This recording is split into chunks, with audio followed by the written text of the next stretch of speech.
30 నిమిషాలలో నొప్పి లేకుండా వేడికోస్ వెయిన్ చికిత్స. ఆవేశ హాస్పిటల్, హైదరాబాద్. పాలక పక్షం కన్నా అన్నను టార్గెట్ చేసి జగన్మోహన్ రెడ్డి గారిని ఎక్కువగా టార్గెట్ ఏం అవసరం ఉందండి? కాంగ్రెస్ పార్టీ అధ్యక్షురాలుగా కాంగ్రెస్ పార్టీ సిద్ధాంతాలను కావచ్చు, భవిష్యత్తులో కాంగ్రెస్ పార్టీ అధికారంలోకి వస్తే ఏపీలో తీసుకునే సంక్షేమం కావచ్చు, అభివృద్ధి రెండింటినీ ఎలా సమపాలు నడిపిస్తారనేది ఒక సిద్ధాంతపరమైన అంశాలు కాకోకుండా కేవలం తన వ్యక్తిగతంగా అన్నం టార్గెట్ చేస్తూ దూషణలు చేస్తున్నారు తప్పితే రాష్ట్ర ప్రయోజనాల కోసం ఏం మాట్లాడుతున్నారు ఆవిడని అటువైపు నుంచి వస్తున్న వాదన. అన్న, మీరు అర్థం చేసుకోవాల్సిన విషయము, పాలక పక్షానికి ముఖ్యమంత్రిగా ఉన్నది జగన్మోహన్ రెడ్డి గారు, who happens to be my brother. మరి నేను ముఖ్యమంత్రి మీద మాట్లాడకుండా సజ్జల మీద ఎందుకు మాట్లాడతానన్నా? నేను విమర్శించాల్సి వస్తే వ్యక్తిగత విషయాల్లోనే ఎక్కువగా టార్గెట్ ఏ వ్యక్తిగత మాట్లాడాను? ఆస్తి విషయంలో నాకు అన్యాయం చేశారు. నేను ఎక్కడన్నా మాట్లాడానా? ఆస్తి విషయంలో నాకు అన్యాయం చేశారని మీతో చెప్పానా? ఎవరితో చెప్పాను?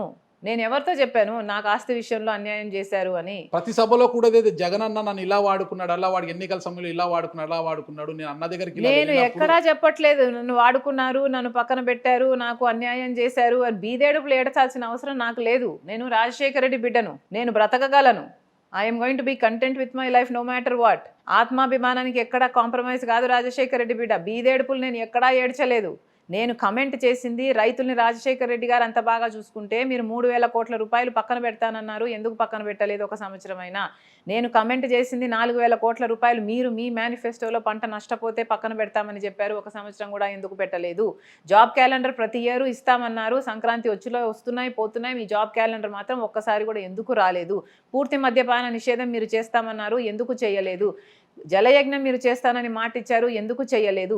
రాజశేఖర రెడ్డి గారి వ్యతిరేకి అయిన బీజేపీతో మీరు ఎందుకు పొత్తులు పెట్టుకుంటున్నారు, ఎందుకు తొత్తుల్లా మాట్లాడారు? ప్రత్యేక హోదా గురించి మీరు కొట్లాడతామని మెడలు ఉంచి తీసుకొస్తామని చెప్పారు, ఎందుకు తీసుకురావటం లేదు? పోలవరం ఏమైంది? కడప స్టీల్ ఫ్యాక్టరీ ఏమైంది? నేను ఇష్యూ బేస్డ్గా మాట్లాడుతున్నాను తప్పితే వ్యక్తిగతంగా నాకు ఎవరిని గురించి మాట్లాడాల్సిన అవసరం లేదు. I'm not that kind of a person. అంటే వివేకానంద రెడ్డి గారి హత్య కేసు గురించి పదే పదే మాట్లాడడం, అంటే కోర్టు ఎవరిని కూడా వివేకానంద రెడ్డి హత్య కేసు గురించి మాట్లాడదని చెప్పేంత వరకు కూడా పదే పదే అదే విషయాన్ని జగన్మోహన్ రెడ్డి గారి చుట్టూనే తిప్పుతూ మీరు కావచ్చు, సునీతమ్మ కావచ్చు మాట్లాడడం, ఇది టార్గెట్ చేయడం కాదా అనేది అవతల నుంచి వస్తున్న వాదన. ఇది టార్గెట్ చేస్తున్నాము అంటే ఎందుకు చేస్తున్నాము? ఎందుకంటే వాళ్ళ అధికార దుర్వినియోగం చేసి వివేకానంద రెడ్డి గారిని హత్య చేయించారు అని సిబిఐ ఛార్జ్ షీట్లో అక్యూజ్డ్గా చేర్చిన వాళ్ళని మీరు కాపాడుతున్నారు కాబట్టి మేము మాట్లాడాల్సి వచ్చింది. మీరు న్యాయం తన పని తను చేసుకోపోనిచ్చింటే, సిబిఐ తన పని తను చేసుకోపోనిచ్చింటే మాకేం ఇంటర్ఫియర్ కావాల్సిన అవసరమే లేదు. మీరు అధికార దుర్వినియోగం చేశారు. సిబిఐ వచ్చింది అరెస్ట్ చేయడానికి అవినాష్ రెడ్డిని. కర్నూలు వరకు వస్తే మీరు మీ పోలీసులను వాడుకున్నారు, మీరు మీ మూకలను పెట్టారు, 3 రోజుల పాటు సిబిఐని సతాయించారు, 3 రోజుల పాటు అక్కడ ఒక లా అండ్ ఆర్డర్ ప్రాబ్లం సృష్టించి అసలు అవినాష్ రెడ్డి మీద చెయ్యి వేయడానికి వీల్లేదు అన్నట్టుగా సిబిఐని బెదిరించి మరీ మీరు ఉట్టి చేతులు పంపించారు సిబిఐని. మీరు న్యాయాన్ని సిబిఐని గౌరవించి మీరు తన పనిని తను చేసుకోపోనిచ్చుంటే మాకు అవసరమే లేదు.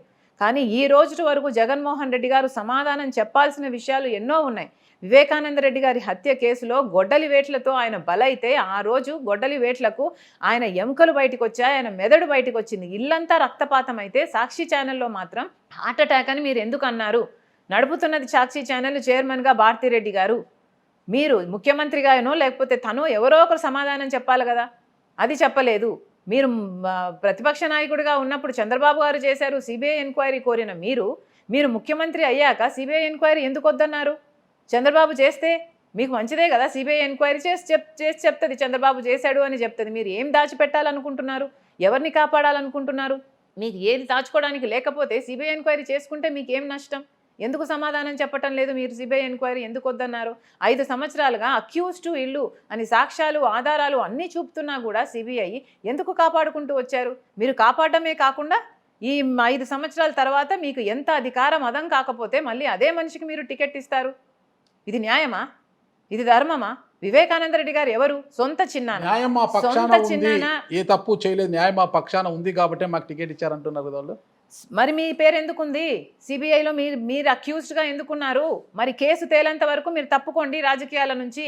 కేసు తేలినాక సిబిఐ మీకు క్లీన్ చిట్ ఇస్తే, మీకు జడ్జి క్లీన్ చిట్ ఇస్తే కేసు అయిపోయాక అప్పుడు మళ్ళీ రాజకీయాల్లోకి రండి.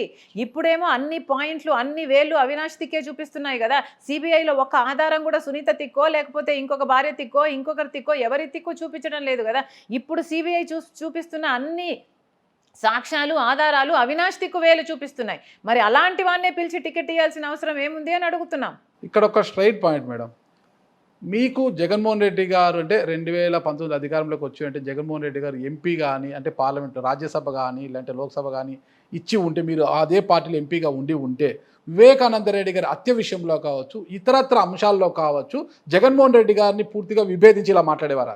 హైపోథెటికల్ సిచ్యువేషన్స్ మీరు ఊహించుకొని ఇదైతే ఇది జరిగేదా, అదైతే అది జరిగేదా, మీరు ఈయనని పెళ్లి చేసుకోకుండా ఆయనని పెళ్లి చేసుకుంటే ఎట్లా ఉండేదంటే నేనేం సమాధానం చెప్తారండి? That's not the case here. ఇక్కడ జరిగిన విషయం ఏమిటి అంటే వివేకానంద రెడ్డి గారి హత్య జరిగింది. అంత క్రూరంగా ఘోరంగా సొంత చిన్నాన్నను హత్య చేయించారు. హత్య చేయించిన వాళ్ళు వీళ్ళు అని సిబిఐ అన్ని సాక్ష్యాలు ఆధారాలు చూపిస్తున్నా కూడా మీరు వాళ్ళ మీద ఏ చర్యలు తీసుకోకుండా వాళ్ళని కాపాడమే కాకుండా వివేకానంద రెడ్డి గారి క్యారెక్టర్ అసాసినేషన్ ఎందుకు చేస్తున్నారు, వివేకానంద రెడ్డి గారి వ్యక్తిగత జీవితం ఎందుకు లాగుతున్నారు? పైనేమో రాజశేఖర రెడ్డి గారి ఫోటో ఉంటుంది, సాక్షి అని పెద్ద బ్యానర్ పెడతారు, కిందేమో ఆయన సొంత తమ్ముడు రామునికి లక్ష్మణుడు ఎలా పనిచేశాడో అలా పనిచేశాడండి వివేకానంద రెడ్డి గారు. ఈయన కింద ఈయన ఫోటో పెట్టి ఈయన క్యారెక్టర్ అసాసినేషన్ రామలక్ష్మణ్ లాంటి వాళ్ళు మేడం. రాజశేఖర రెడ్డి గారు వివేకానంద రామలక్ష్మణ్ లాంటి వాళ్ళు ఎవరు కాదలేదు, మీరు కూడా అంటున్నారు రామలక్ష్మణ్ లాంటి వారే. నాన్న చూస్తే ప్రజల కోసం వెళ్తూ అసలు భాషారు నాన్నగారు. చిన్నాన్న చూస్తే అయిన వాళ్ళ చేతుల్లో బలయ్యాడనే ఆరోపణలు ఉన్నాయి, అయిన వాళ్ళ చేతుల్లో బలైపోయాడనేది. కానీ రాజశేఖర రెడ్డి గారు కుమార్తెగా మీరు, వివేకానంద రెడ్డి గారి కుమార్తెగా సునీత గారు ఇద్దరు కూడా న్యాయం కోసము జోలపట్టి అడగాల్సిన పరిస్థితి వచ్చింది ఈరోజు. మరి ఆ నాన్న చిన్నాన్న యొక్క మనసులు ఏముంటాయి అసలు? ఆ పరిస్థితి ఎందుకు వచ్చిందంటే ఏం చెప్తారు అసలుకి? ఇద్దరు ఆడబిడ్డలు కొంగు బట్టి జోల బట్టి న్యాయం కోసం అర్థించే పరిస్థితి వచ్చిందంటే ఎందుకు ఈ పరిస్థితి వచ్చిందంటే కారణం ఏమంటారు? అసలు కారకులు ఎవరు, కారణం ఏమైంది? దురదృష్టం అండి. It's very unfortunate. ఒక్కసారి గుడ్డిగా నేను ఇంతే, నేను ఇదే నమ్ముతా, నేను ఇదే ఈ మార్గంలోనే పోతా, నాకు వీళ్ళే కావాలి అని ఒకరి చేతుల్లో మీరు రిమోట్ కంట్రోల్ కాకుండా ఫ్యామిలీ అందరి గురించి ఆలోచించి వివేకానంద రెడ్డి గారు ఎవరు, వివేకానంద రెడ్డి బిడ్డ, వివేకానంద రెడ్డి భార్య, వాళ్ళు బాధితులు, చిన్నాన్న చనిపోయాడు, వాళ్ళ కాన్ఫిడెన్స్ కలిగించాల్సిన అవసరం ఉంది. ఒకవేళ వాళ్ళ సిబిఐ ఎంక్వైరీ వాళ్ళకు సాటిస్ఫాక్షన్ కలిగిస్తుంది అంటే సిబిఐ ఎంక్వైరీ వేద్దాంలే అన్న మీ ఓపెన్ మైండెడ్నెస్తో జగన్మోహన్ రెడ్డి గారు ఉండుండి సిబిఐ ఎంక్వైరీని దాని పద్ధతిలో అది చేసుకొని పోనిచ్చుంటే, ఒకవేళ అవినాష్ రెడ్డి గారిని అరెస్ట్ చేయనిచ్చుంటే because he is the accused, వాళ్ళైనా కూడా సాక్ష్యాలు ఆధారాలు ఏమీ లేకుండా కేసు నడవకుండా కేసులో బలం లేకపోతే అవినాష్ రెడ్డి క్లీన్గా బయటకు వస్తాడు కదా. వాళ్ళకైనా ఎందుకు భయము? మీ ఫోన్ అయినా ఇంకోటైనా సాక్ష్యాలైనా ఇదిగో తీసుకోండి, మాకు దాపెట్టడానికి ఏమీ లేదు అని మీరు ఇచ్చి సరెండర్ చేయొచ్చు కదా. అలాంటివి చేయకుండా సిబిఐ దగ్గరికి పోవడానికే మీరు జంకుతూ, సిబిఐ అరెస్ట్ చేస్తానంటే మీరు లా అండ్ ఆర్డర్ ప్రాబ్లం సృష్టిస్తూ ఇలా అడుగున మీరు న్యాయానికి అడ్డుపడుతుంటే మరి బాధితులకు ఎట్లుంటుందండి? జరుగుతుంది మేడం. ఓకే, వివేకానంద రెడ్డి హత్య విషయంలో మీ కుటుంబంలో వైఎస్ షర్మిల గారు, సునీత గారు మాత్రమే ఒకరుగా ఉన్నారు, కుటుంబ సభ్యులంతా కూడా అటువైపే ఉన్నారు కదా. మరి ఏంటి పరిస్థితి అసలుకి? అంతే అండి. మేనత్త విమలమ్మ గారు కూడా మీకు వ్యతిరేకంగానే మాట్లాడుతున్నారు, చాలా వ్యతిరేకంగా మాట్లాడుతున్నారు. అలా చెప్పుకుంటే మీ కుటుంబంలో చాలా మంది కూడా మీకు వ్యతిరేకంగా, మీరిద్దరే ఒక జట్టుగా ఉండి ఈరోజు న్యాయం కోసము అర్థిస్తున్నారు. న్యాయం జరుగుతుందంటారా? మీ కుటుంబం అంతా ఒకవైపు, మీరిద్దరు ఆడబిడ్డలు ఒకవైపు ఉన్నారు. పాండవులు 5 మందే, కౌరవులు ఎంతమంది? మీరు అలాంటి లాజిక్ వచ్చారు మేడం. ఓకే మేడం, ఇంకొక విషయం మేడం, వాళ్ళకి అధికారం ఉంది, వాళ్ళకు డబ్బు ఉంది, ఆబ్వియస్లీ మీకేముంది మేడం? న్యాయం ఉంది, మా దిక్కు ధర్మం ఉంది, మా దిక్కు దేవుడు ఉన్నాడు. సుమన్ టీవీలో మీ పర్సనల్ అండ్ బిజినెస్ ప్రమోషన్స్ కోసం కింది నెంబర్కి కాంటాక్ట్ చేయండి.